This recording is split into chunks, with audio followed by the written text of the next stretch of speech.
வணக்கம். தமிழ் ஃபுட் கார்னரில் இன்றைக்கி கேரட் பாசிப்பருப்பு பொரியல் பண்ண போகிறோம். இந்த பொரியலை ரொம்ப ஈஸியாக வேகமாக செஞ்சிடலாம். டேஸ்ட்டு ரொம்ப சூப்பராக இருக்கும்.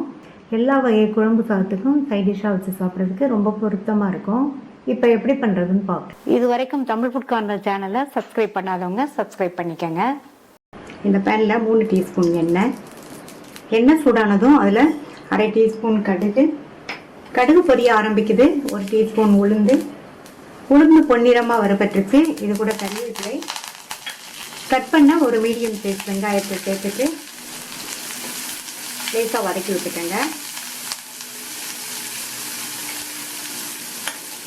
இது கூட 10 நிமிஷமாக ஊற வச்ச 2 டேபிள் ஸ்பூன் பாசிப்பருப்பை சேர்த்துட்டு இந்த பருப்பு முங்குற அளவுக்கு மட்டும் தண்ணி சேர்த்துக்கலாம்.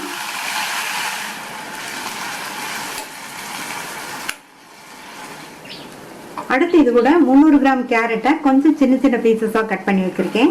அதை சேர்த்துட்டு இந்த பொரியலுக்கு தேவையான அளவு உப்பு,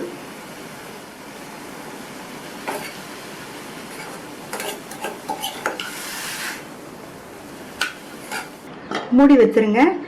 கேரட்டு பருப்பு ரெண்டுமே கரெக்டாக வெந்து வரட்டும். கேரட்டை கொஞ்சம் பெரிய பெரிய பீசஸாக கட் பண்ணாமல் குட்டி குட்டியாக கட் பண்ணிட்டோம்னா இந்த பாசிப்பருப்பும் கேரட்டும் நல்லா ஒன்று போல் வெந்து வந்துடும். வெந்துட்டு இருக்கும்போது அப்பப்போ ஓப்பன் பண்ணி பார்த்து கிண்டி விட்டுக்கோங்க. இந்த மிக்ஸி ஜாரில் 3 டேபிள் ஸ்பூன் தேங்காய் துண்டுகள், அரை டீஸ்பூன் சோம்பு, 4 பச்சை மிளகாய் உங்களுடைய காரத்துக்கு தகுந்தபடி சேர்த்துக்கோங்க. தண்ணி எதுவும் சேர்க்காம கோர்ஸாக இருக்கிற மாதிரி அரைச்சிக்கலாம். 5 நிமிஷம் ஆச்சு.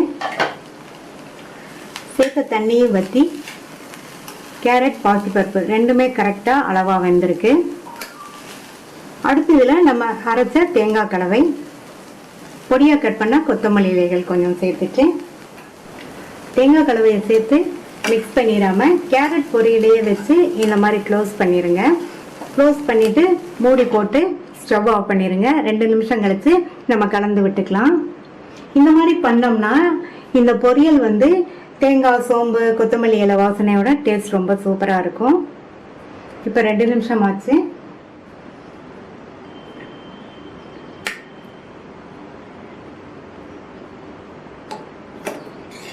நல்லா கலந்து விட்டாச்சு. ரொம்ப ஈஸியாக வேகமாக பண்ணக்கூடிய டேஸ்டான கேரட் பாசிப்பருப்பு பொரியல் ரெடி ஆயிடுச்சு. நீங்களும் ஒரு தடவை இந்த மாதிரி செஞ்சு கொடுங்க. கேரட் பிடிக்காதவங்க கூட இதை விரும்பி சாப்பிடுவாங்க. ட்ரை பண்ணி பார்த்துட்டு உங்கள் கமெண்ட்ஸை சொல்லுங்கள். தேங்க்யூ.